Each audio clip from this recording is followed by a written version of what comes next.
Okay. Hello, everybody. Thank you for attending today's training on CAN's anchors, actions, and time frames. For anyone who does not know me, my name is Heather Sullivan. I am an advanced trainer with Marshall University TCOM. We also have Sharon Crump, Laura Barno, and Gabby Lambert, who are advanced trainers. Linda Gibson, who's our assistant director, and Tammy Pearson, who is the senior associate director here at Marshall University. During today's training, we will be going over the time frames that are used in the CANS tool and when to use the CANS anchors versus action ratings. So the first item that we're going to be going over is CANS time frames, and these are time frames that are associated with the different items in the CANS manual. So let's talk about the 30-day window. As you know, the 30-day window is part of the 6 key principles in the TCOM tools. So unless otherwise specified in the CANS manual, we're only looking at information from the last 30 days. And this is to ensure that the information we're using to help these families is fresh and as relevant as possible to how they're currently functioning. This window also helps prevent stigmatizing or stereotyping certain items. So, for example, say a case that you're working on has a 16-year-old who has recently completed a psychological evaluation. When you read that report, you see that the teenager had one incident in which they set a curtain on fire with a lit fragrance candle when they were 5 years old. So even though that incident was included in a report that falls in that 30-day window, the event itself does not. The fire event would not be relevant to how that teenager is currently functioning. Therefore, it would not be included on the CANs. So let's look at some other fire examples. So if Tessa accidentally caught the couch on fire when she was 6, but now she is 17, this is something that we're not going to include in her CANs. We're not going to rate that. Now, if Tessa intentionally used a lighter to catch her curtains on fire 3 months ago, this is going to be relevant and we are going to rate that. Now, it's important to remember that the child and the family are always going to trump the TCOM rules. The best interest and practice should dictate our decision making. So the TCOM tools are among the most reliable in our field that don't require us to be rigid in our thinking or our judgment. But the biggest thing that we want to remember when completing a CANS is to always use your manual and check the timelines required for each item. Now, when we are completing the trauma domain on that CANS, you want to remember that trauma items are lifetime ratings. Once trauma has been experienced, it can never be undone. If you are completing a CANS for a youth who is now 16 and they experienced physical abuse when they were 2, then physical abuse is going to be rated on their CANS. Once the trauma items have been rated, they will always stay the same unless new information is obtained. So if neglect was rated on a CANS as a 3 due to its severity, then it will remain a 3 for the rest of their life.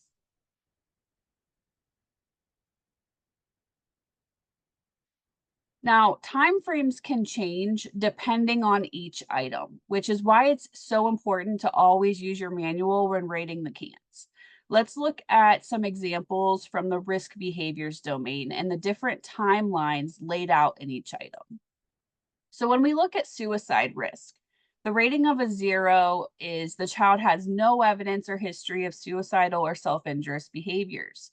The rating of a 1 is a history of suicidal or self-injurious behaviors or significant ideation, but none in the past 30 days. When we rate it at a 2, this is going to be recent. So this is within the last 30 days, but not acute, which means today. And then if we rate it at a 3, this is current suicidal ideation or intent in the past 24 hours. So you can see how those timelines are different. Now, when we look at fire setting, the rating of a 0 is no evidence. The rating of a 1, there's a history of fire setting, but none in the past 6 months. The rating of a 2, recent fire setting behavior in the past 6 months, but not the type that has endangered the lives of others. And then the rating of a 3 is acute threat of fire setting, intentionally set a fire that endangered the lives of others. So this would again be in the last 6 months. And then runaway. The rating of a 0, there's no history, no ideation involving escaping from the present living situation. The rating of a 1, no recent history, but has expressed ideation. The rating of a 2 has run away from home or from one treatment setting within the past year. And then the rating of a 3 has run away from home and or treatment settings within the last 7 days. Or they have run away from home or a treatment setting twice or more overnight during the last 30 days. So every rating or every item has its own unique window for looking at that timeline. And we need to make sure we're checking every single item when we're completing that CANS. So next, let's talk about when we should use an anchor from the CANS versus using an action rating. So what are anchors? Anchors are the item descriptions included in the manual. So for example, let's look at anxiety. When we are looking at anxiety, we have 0. The anchor would be no evidence of any anxiety or fearfulness. When we look at 2 for anxiety, the anchor would be clear evidence of anxiety associated with either anxious mood or significant fearfulness. Anxiety has interfered significantly in the child's ability to function in at least one life domain. So what are actions? Actions are the response to the item being addressed, and the action levels are different for both the needs and the strengths. Our need action levels, a 0 is nothing. There is no current evidence of a need in this area. For a 1, we're going to monitor, collect more information, maybe keep a watchful eye or prevent an area or a need in this area. Maybe there's a suspicion or a history. For 2, we're going to act to address a need. So there's evidence of a need interfering with the use functioning. And then for a 3, this is going to be an immediate or an intense action. So there's evidence of imminent danger to the safety, health, and or development of the youth.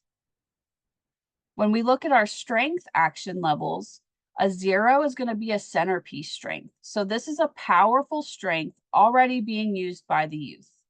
1 is going to be useful. The strength is evident, but the needs interfere or needs further development. This could be used in our case planning. For a 2, this is going to be an identified strength, a strength that has been identified but could potentially be useful. And a rating of a 3 is none identified. So there are no known strengths in this area. So before assigning a rating on the CANS, there are different things that we want to consider.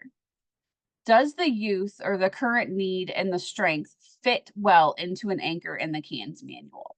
And if we answer that with a yes, then we're going to use that anchor from the manual. If we answer this a no, we're going to ask ourselves, is an action present? If there's an action present, we're going to rate it at a 0. Would I check this or think about it? If we would, then we're going to rate it at a 1. Would I intervene or refer for an intervention? If that's the case, then we're going to rate it at a 2. Or would I immediately intervene? And if that's the case, we're going to rate it at a 3. So we're going to quickly watch a video on actions overriding anchors. This is a brief video demonstrating actions overriding anchors.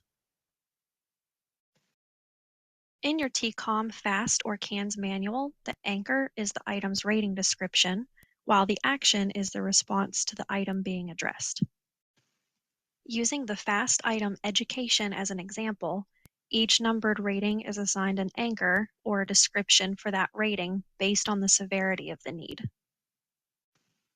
Continuing the example of education, here we see children in a classroom setting with our target youth being Joy. Joy doesn't pay attention to her teacher, she distracts her classmates, and her grades are poor. Looking back to our FAST manual's item description, the information we have for Joy may not translate well into a rating based solely on the anchors alone. This is where action levels come in. Instead of basing a rating on the anchor included in the manual's description for the item, it may be more helpful to consider within the context of that anchor which action you would take in order to assign a rating instead. For example, if you have a rating of a 0, you would probably ask yourself whether or not an action is present.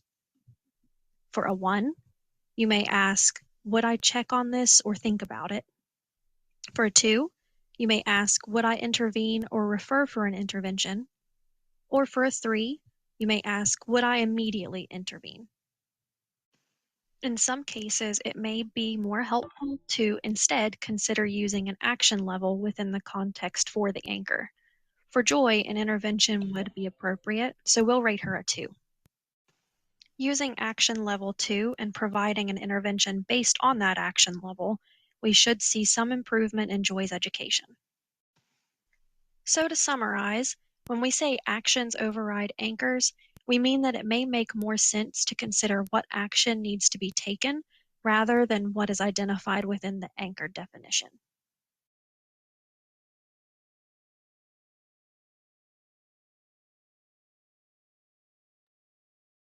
Okay. So during today's training, you should have learned about the different timelines associated with the CANS tool and how each item description is based on a different timeline.